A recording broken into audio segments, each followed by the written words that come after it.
আজ আমি আপনাদের সাথে শেয়ার করব আমার খুব এক প্রিয় রেসিপি, যেটা হলো ফুলকপি চিংড়ি, যেটা খেতে সত্যি আমার খুবই ভালো লাগে। এটা আমি একবার কেন 10 বার খেতে রাজি আছি। তাই এটা বানানোর জন্য আজকে আমি নিয়ে নিয়েছি দুটো ফুলকপি আর কিছুটা আলু। ফুলকপিগুলো আমি বাজার থেকে এটা 40 টাকা পার পিস দামে কিনেছিলাম। এখন অফ সিজনের ফুলকপি বলে দামটা একটু বেশিই পড়ছে। এই ফুলকপিগুলোকে আমি বড় বড় সাইজে কেটে নেব।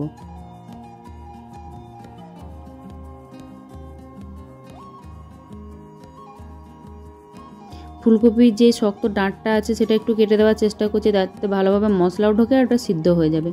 এরপর আমি একে একে আলুগুলোকে খোসা ছাড়িয়ে নিচ্ছি। আলুগুলোকে আমি বড় বড় সাইজে কেটে নেব, ওই আলুর দমের আলুর মতো। ফুলকপিতে এরকম বড় বড় সাইজের আলুই দেখতে বেশি ভালো লাগে।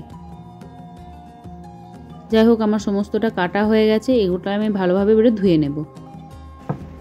আর একটা মিক্সিং জারে আমি একটা মশলা পেস্ট বানিয়ে নেব। তার জন্য নিয়ে নিয়েছি পেঁয়াজ, দুটো পেঁয়াজ নিয়েছিলাম, হাফ ইঞ্চির মতন আদা আর 10-15টার মতন রসুন আর একটা টমেটো আর সামান্য পরিমাণে গোটা জিরে, ওই 1 চামচের মতন গোটা জিরে আর 1 চামচের মতন ধনে।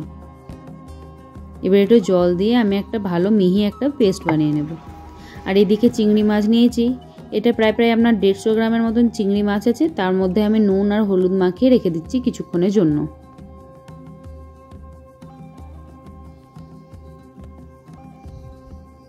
এদিকে একটা কড়াইয়ে গরম জল বসিয়ে দিয়েছি।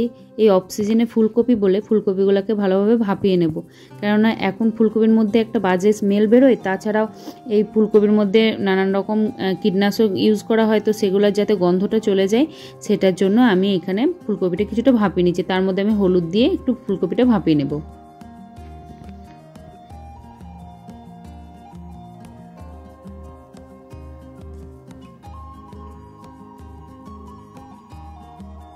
হালকা একটু যখন জলটা হালকা ফুটতে আসবে, মানে ফুট ধরে আসবে, তখনই আমি ফুলকপিটাকে তুলে নেব।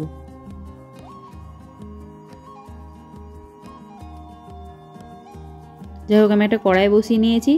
তাতে আমি নিয়ে নিয়েছি সর্ষের তেল আর এখানে দিয়ে দিচ্ছি একটু হলুদ দিয়ে সমস্ত আলুগুলাকে দিয়ে দেব এবং আলুগুলাকে আমি লো ফ্লেমে অনেকটা টাইম ধরে লাল লাল করে ভেজে তুলে নেব।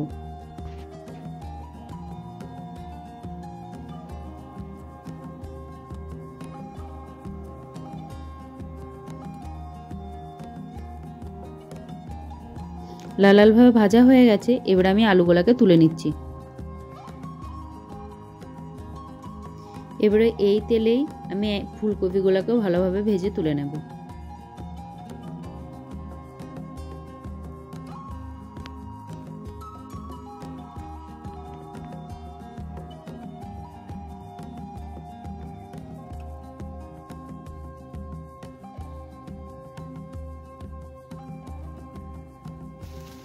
ফুলকপিগুলো লাল লালভাবে ভাজা হয়ে গেছে। এবার আমি ফুলকপিগুলোকে তুলে নেব।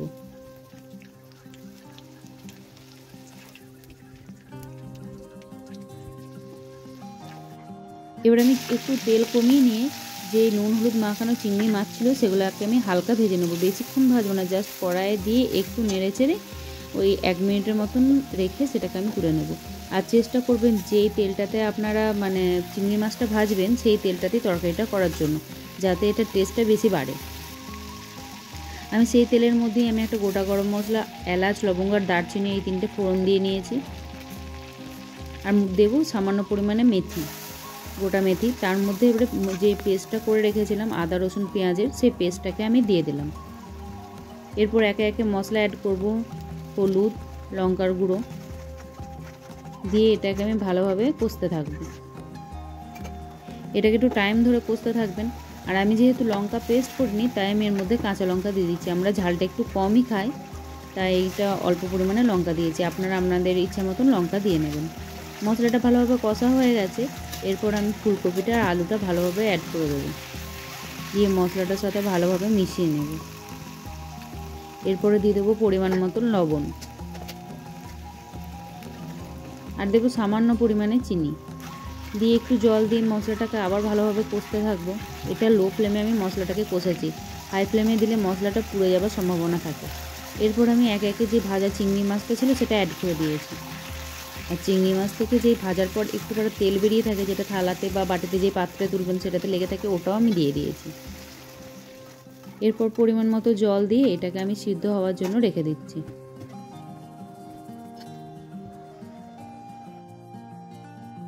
সিদ্ধ হয়ে গেছে আমার। এরপর আমি একটা দুটো আলুকে একটু ভেঙে দেবো যাতে তরকারিটা একটু গাঢ় দেখতে লাগে।